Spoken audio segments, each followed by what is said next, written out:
Labis ang paghingi ng tawad ng negosyanteng si Jam Ignacio sa pananakit sa fiancé niyang si DJ Jelly Au. Gusto pa rin daw niyang matuloy ang kanilang kasal.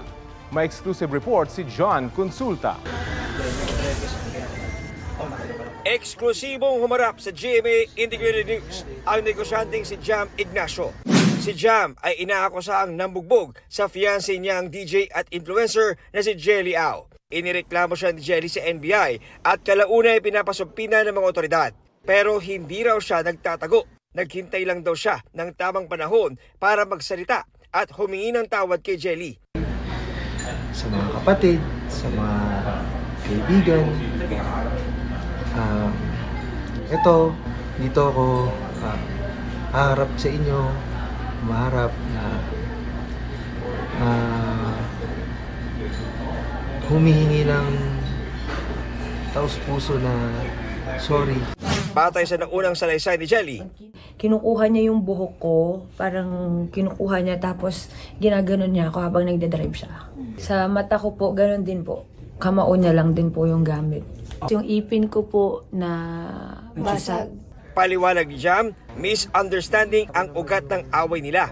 Sa simpleng hindi pagkakaunawaan, and siguro may halo na rin sigurong pagod. Kumbaga, tao lang din siguro ako, sir. Baka napuno lang din siguro ako. Gusto rin daw ni Jam na mag-sorry sa mga kaanak at kaibigan ni Jelly. Pinapangako ko sa iyo na hindi na maulit to. And then sana, bigyan mo ng pagkakataon na ayusin natin tong pareho ng pribado na sa ating dalawa. Nang tanongin ko naman kung ano ang kanyang susunod na plano, gusto ko ikaw na yung makasama ko talaga. Alam mo yan na may plano tayo na bumuo ng pamilya. Ito pa rin natin, Han. Nagmamakawa ko sa'yo. Sana ayusin natin to. sinisikap pa namin makunan ng panig si Jelly Au. Pero noon na niyang sinabi na kaya niyang patawarin si Jam, pero dapat daw nitong pagbayaran ang ginawa sa kanya. John Consulta, nagbabalita para sa GMA Integrated News. Huwag magpahuli sa mga balitang dapat niyong malaman.